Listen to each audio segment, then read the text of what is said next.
Welcome to my channel. आज हम लोग क्लास 9 का जो चैप्टर है, चैप्टर नंबर 10 सर्किल्स, इसकी थ्योरम 10.5 और थ्योरम 10.6 का प्रूफ समझेंगे। लेट्स सी थ्योरम 10.5 का स्टेटमेंट क्या है। There is one and only one circle passing through three given non collinear points.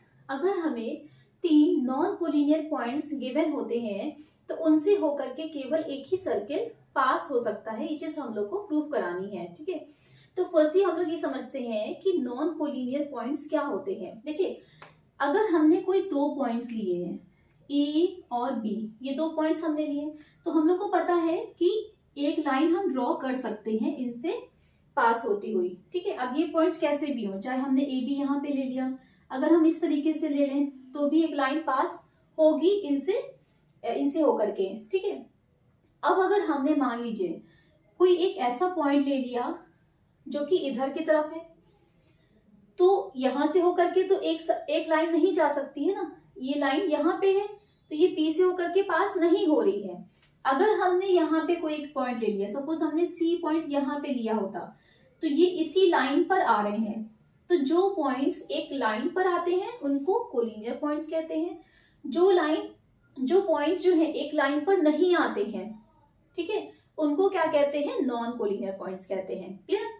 अब इस थ्योरम में हम लोग को प्रूफ क्या कराना है कि अगर तीन नॉन कोलिनियर पॉइंट्स हमें गिवन होंगे तो उनसे होकर के एक यूनिक सर्किल ही पास होता है, ठीक है।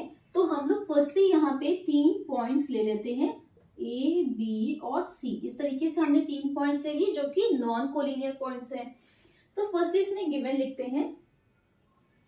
गिवन क्या है, three non collinear points A, B and C. To proof कराना है, there is one and only one circle passing through three points A B and C. ये जो नॉन कोलिनियर पॉइंट्स हम लोग को गिवन है उनसे होकर के केवल वन सर्किल ही पास हो रहा है। ये चीज हम लोग को प्रूफ करानी है। देन हम लोग कंस्ट्रक्शन करेंगे। इसमें क्या करेंगे, कंस्ट्रक्शन के लिए हम लोग क्या करेंगे, यहाँ पे हमने ए बी को ज्वाइन कर दिया और बी सी को ज्वाइन कर दिया, ठीक है। तो फर्स्टली ये चीज यहाँ पे लिख लेते हैं, join A B and B C. Then हम लोग क्या करेंगे, ए बी का परपेंडिकुलर बाइसेक्टर ड्रॉ करेंगे। परपेंडिकुलर बाइसेक्टर ड्रॉ करने के लिए क्या करेंगे कि ए बी की मोर देन हाफ डिस्टेंस लेंगे और with A as a centre, अपने कंपास में हमने क्या किया, मोर देन हाफ डिस्टेंस इसकी ले ली और ए को सेंटर मान करके, यानी कि कंपास की निडल हम ए पे रखेंगे और इधर की साइड एक आर्क लगाएंगे और इधर की साइड एक आर्क ड्रॉ कर दी। देन हम लोग with the same radius B को सेंटर मान करके एक आर्क लगाया और इसके ऊपर आर्क लगा दिया। Then we will join it, ठीक है, ज्वाइन कर दिया। अब इसको हमने नाम दे दिया, सपोज ये बी पी क्यू पॉइंट्स हैं। देन हमने क्या किया, सेम इसी तरीके से बीसी का भी परपेंडिकुलर बाइसेक्टर ड्रॉ करेंगे। तो अगेन हम लोग क्या करेंगे, बीसी की मोर देन हाफ डिस्टेंस लेंगे और बी को सेंटर मान करके यहाँ पे एक आर्क ड्रॉ किया और यहाँ पे एक आर्क ड्रॉ किया। देन सी को सेंटर मान करके यहाँ पे आर्क ड्रॉ कर दिया इस तरीके से और इनको यहाँ पे ज्वाइन कर दिया। ये हमने मान लिया आर एस है ये पॉइंट्स, और जहां पे ये पॉइंट्स इंटरसेक्ट कर रहे हैं, यहाँ पे परपेंडिकुलर बाइसेक्टर जहां पे इंटरसेक्ट कर रहे हैं, ये पॉइंट हमने ओ मान लिया है, ठीक है। अब ये चीज हम लोग यहाँ पे कंस्ट्रक्शन में लिख लेते हैं कि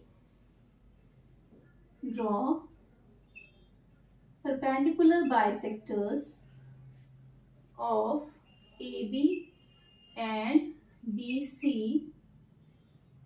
which are PQ and RS respectively. They intersect at point O, ठीक है। दोनों ही परपेंडिकुलर बाइसेक्टर्स जो हैं वो O पॉइंट पर इंटरसेक्ट कर रहे हैं। देन इसका प्रूफ समझते हैं।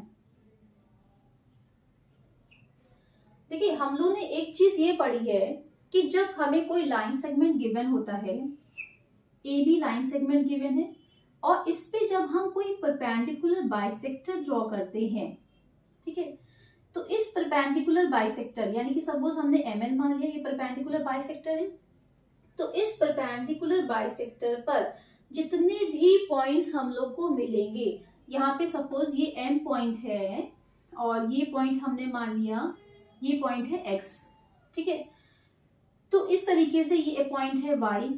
इस तरीके से हमें जितने भी पॉइंट्स इस परपेंडिकुलर बाइसेक्टर पर मिलेंगे वो सभी क्या होंगे, इक्वल डिस्टेंस पर होंगे इस लाइन सेगमेंट के एंड पॉइंट से। इसका क्या मतलब हुआ कि अगर हम x को a से ज्वाइन करा दें और x को b से ज्वाइन करा दें, तो ax की डिस्टेंस जो है वो bx के इक्वल होगी, ठीक है। तो यानी कि परपेंडिकुलर बाइसेक्टर पर जितने भी पॉइंट्स हम लोग को मिलेंगे वो a और b से क्या होंगे, इक्वल डिस्टेंस पर होंगे। अब अगर मान लीजिए सपोज हमने y को a से ज्वाइन करा दिया और y को b से ज्वाइन करा दिया, तो ay की डिस्टेंस जो है वो by के इक्वल होगी, ठीक है। तो इसी बेसिस पे इसी चीज का हम यूज यहाँ पे करेंगे, इस थ्योरम में इसका यूज करेंगे। यहाँ पे देखिए कि PQ क्या है, परपेंडिकुलर बाइसेक्टर है AB लाइन का, ठीक है। इस पर हमें O पॉइंट मिल रहा है, PQ पर ही हमें O पॉइंट मिल रहा है, तो इट मीन्स O की डिस्टेंस जो है वो A से और B से दोनों से ही इक्वल होगी। अगर हम यहाँ पे AO को ज्वाइन कर दें और BO को ज्वाइन कर दें तो इनकी डिस्टेंस क्या होगी, सेम होगी। सेम इसी तरीके से अगर हम देखें यहाँ पे BC, हमने BC का परपेंडिकुलर बाइसेक्टर ड्रॉ किया था RS, अब RS पर ही हमें O पॉइंट मिलना है, ठीक है। तो इट मीन्स O की डिस्टेंस जो है वो B से और C से दोनों से ही सेम होगी, है ना। तो हम क्या करेंगे, इसको हमने ज्वाइन करा दिया, तो यहाँ पे हम लिख सकते हैं कि because AO is equal to OB, और इसका रीजन क्या हो जाएगा, because every point on perpendicular bisector of given line segment is equidistant from its end points, ठीक है।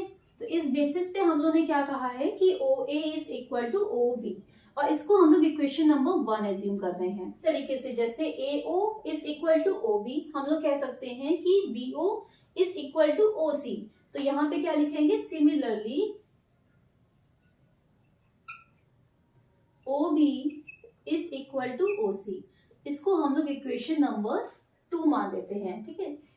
तो फ्रॉम इक्वेशन 1 एंड 2 क्या मिला हम लोग को कि AO is equal to OB और इज इक्वल टू OC, ठीक है। ये तीनों ही डिस्टेंसेस क्या है, फिर इसका मतलब सेम है ना। तो OA is equal to OB is equal to OC, ठीक है। और इसको हम लोग क्या मान लेते हैं कि let OA is equal to OB is equal to OC is equal to R। हमने क्या मान लिया कि OA, OB और OC ये तीनों ही डिस्टेंसेस जब सेम है तो इसको हमने R मान लिया, ठीक है। तो यहाँ पे क्या लिखेंगे कि draw a circle having centre O and OA as radius। जब हमने एक सर्किल ड्रॉ किया सेंटर O लेकर के और OA को रेडियस लेकर के, तो हम ये देखेंगे कि वो सर्किल जो है, यहाँ पे हमने सर्किल ड्रॉ कर लिया, ठीक है। O को सेंटर लेकर के और OA को रेडियस लेकर के जब हम सर्किल ड्रॉ करेंगे इस तरीके से,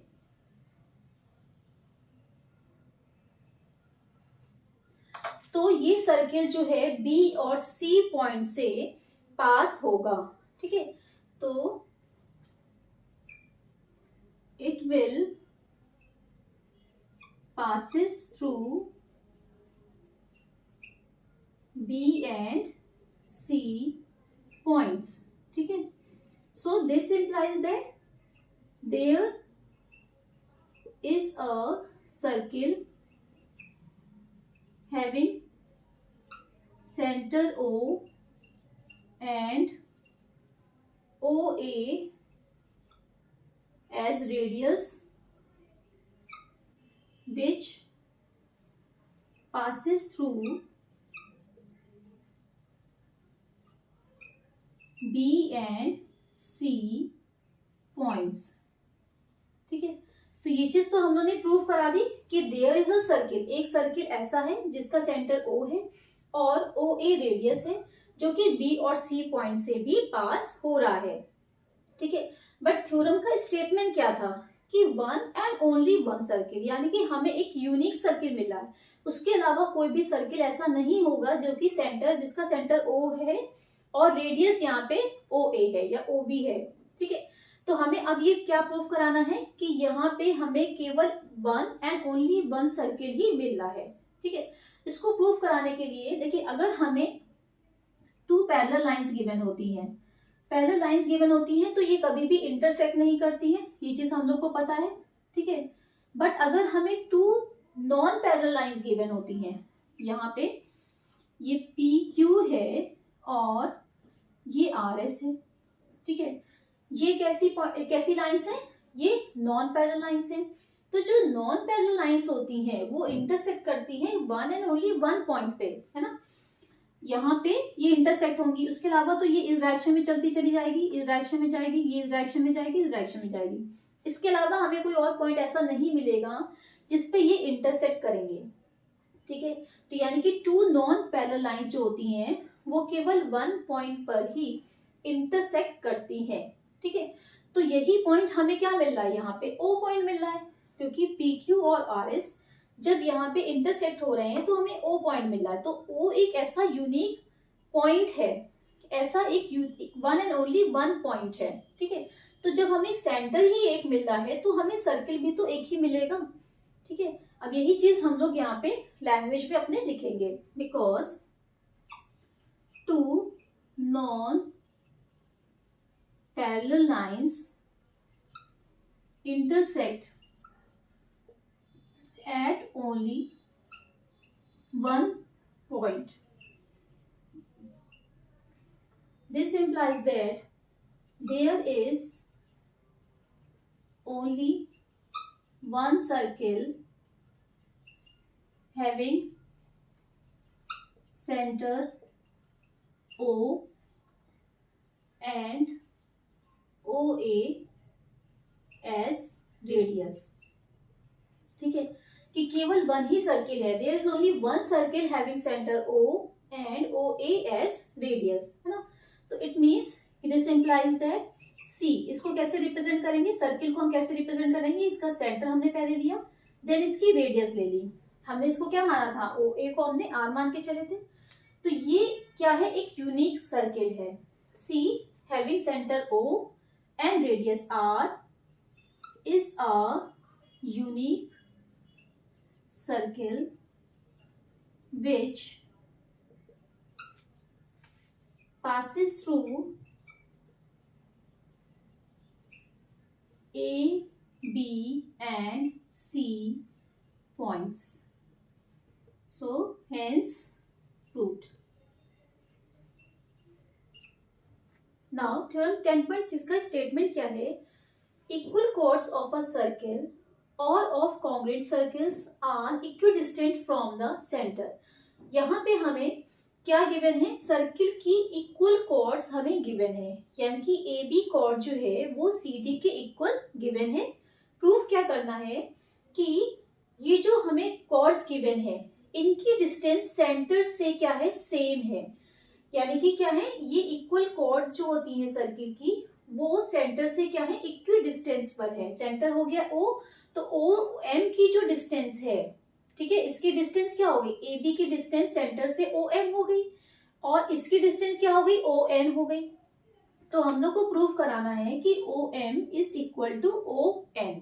ठीक है, देखिए यहाँ पे जब भी हम डिस्टेंस लेंगे, डिस्टेंस हमेशा परपेंडिकुलर ही ली जाती है। ऐसा नहीं है कि हम ओ को यहाँ पे किसी भी पॉइंट पे ज्वाइन कर दे तो वो डिस्टेंस हो गई, नहीं, हमेशा डिस्टेंस नापेंगे तो हम परपेंडिकुलर डिस्टेंस ही लेके चलेंगे। ठीक है, तो ये हो गई यहाँ पे, इट मीन्स ये परपेंडिकुलर यहाँ पे ड्रॉ हो रहा है ना। तो फर्स्टली तो इसका गिवन लिखते हैं। गिवन क्या है, in the given circle AB is equal to CD. To prove OM is equal to ON. ठीक है, कंस्ट्रक्शन में हम लोग क्या करेंगे, यहाँ पे OB को ज्वाइन करेंगे एंड OD को ज्वाइन करेंगे। ठीक है, तो यहाँ पे लिख सकते हैं join OB and OD proof। देखिए हम लोग ने थ्योरम 10.3 में ये चीज प्रूफ कराई थी कि जब सेंटर से एक परपेंडिकुलर ड्रॉ किया जाता है गिवन कॉर्ड के ऊपर, तो ये क्या करता है, कॉर्ड को बाइसेक्ट करता है। ठीक है, ये चीज हम लोग ने 10.3 में प्रूफ कराई थी। इसके बेसिस पे हम लोग क्या कह सकते हैं कि ए एम की लेंथ जो है वो बी एम के इक्वल है। तो यहाँ पे चीज लिख सकते हैं हम लोग कि because A M is equal to B M और equal to half of A B. A B के ही दो इक्वल पार्ट्स हैं, तो इसको हम हाफ ऑफ ए बी भी लिख सकते हैं, है ना। इसको हम लोग इक्वेशन 1 मान लेते हैं और इसका रीजन क्या देंगे, because perpendicular drawn from center to the chord bisect it। ठीक है, अगर परपेंडिकुलर ड्रॉ किया जाता है गिवन कॉर्ड के ऊपर तो वो क्या कर देता है, कॉर्ड को बाइसेक्ट कर देता है। ठीक है, इसी बेसिस पे हम लोग लिख सकते हैं कि यहाँ पे भी देखिए ओ एन क्या है, परपेंडिकुलर है CD कॉर्ड पर, जो कि सेंटर से परपेंडिकुलर डाला गया है। तो इट मीन्स ये CD को भी क्या करेगा, बाइसेक्ट करेगा। इट मीन्स CN की डिस्टेंस जो है वो DN के इक्वल होगी और इसको हम हाफ ऑफ CD भी लिख सकते हैं, है ना। तो यहाँ पे लिख सकते हैं कि similarly CN is equal to DN is equal to half of CD। This is I question number 2। अब देखिए क्योंकि हमें ए बी की डिस्टेंस जो है वो सी डी के इक्वल गिवन थी, दोनों कॉर्ड्स कैसी हैं, इक्वल लेंथ की हैं, तो इट मीन्स इनके जो हाफ पार्ट्स होंगे वो भी इक्वल होंगे। इस बेसिस पे हम लोग कह सकते हैं कि बी एम जो है वो डी एन के इक्वल है ना। तो फर्स्टली हम लोग क्या लिखेंगे कि because A B is equal to C D, this implies that कि half of A B is equal to half of C D. ठीक है, इनका हाफ पार्ट भी इक्वल होगा। तो फ्रॉम इक्वेशन 1 एंड 2 क्या रिजल्ट मिला हमें, हाफ ऑफ ए बी की जगह पे हम बी एम लिख सकते हैं, B M is equal to half of C D की जगह पे हम क्या लिख सकते हैं, डी एन लिख सकते हैं, is equal to D N. ठीक है, ये इसको हम लोग इक्वेशन नंबर 3 एज्यूम कर लेते हैं कि B M is equal to D N. अब हम लोग ट्राइंगल कौन सा लेंगे, बी एम ओ और डी एन ओ, और इन दोनों ट्राइंगल्स को हम लोग कॉन्ग्रुएंट प्रूफ करा देते हैं। तो यहाँ पे लिख सकते हैं कि in triangle B M O and triangle D N O, firstly हम राइट एंगल लिखेंगे, angle O M B is equal to angle O N D is equal to 90 degree. Then ये वाली साइड क्या हो गई, इसकी रेडियस हो गई, सर्किल की रेडियस है, यहाँ पे OB की डिस्टेंस जो है वो OD के इक्वल होगी, बिकॉज दोनों ही क्या है, रेडियाई हैं सेम सर्किल की। तो OB is equal to OD और इसका रीजन क्या हो जाएगा, रेडियाई ऑफ सेम सर्किल। ठीक है, देन हम लोग क्या लिखेंगे, यहाँ पे हमने प्रूफ कराया है कि बी एम की डिस्टेंस जो है वो डी एन के इक्वल है, तो B M is equal to D N, और यहाँ पे इसका रीजन लिख सकते हैं from equation 3. So this implies that कि triangle BMO is congruent to triangle DNO. ये है right angle, hypotenuse and one side. तो यहाँ पे लिख सकते हैं by RHS rule. ठीक है, दोनों ट्राइंगल्स यहाँ पे कॉन्ग्रुएंट प्रूफ हो गए, तो हम लोग कह सकते हैं कि OM की जो डिस्टेंस है वो ON के इक्वल है. तो this implies that OM is equal to ON by CPCT, corresponding parts of congruent triangles. So ये हम लोग का प्रूफ हो गया. तो यही चीज हम लोग को प्रूफ करानी थी कि इक्वल कॉर्ड जो होती हैं वो सेंटर से इक्वल डिस्टेंसेस पर होती हैं. Hence proved. आई होप ये दोनों ही थ्योरम्स आपको समझ में आई होंगी. अगर मेरी वीडियो पसंद आई है तो प्लीज इसको लाइक और सब्सक्राइब करना मत भूलिएगा. See you in the next video. Till then, bye bye.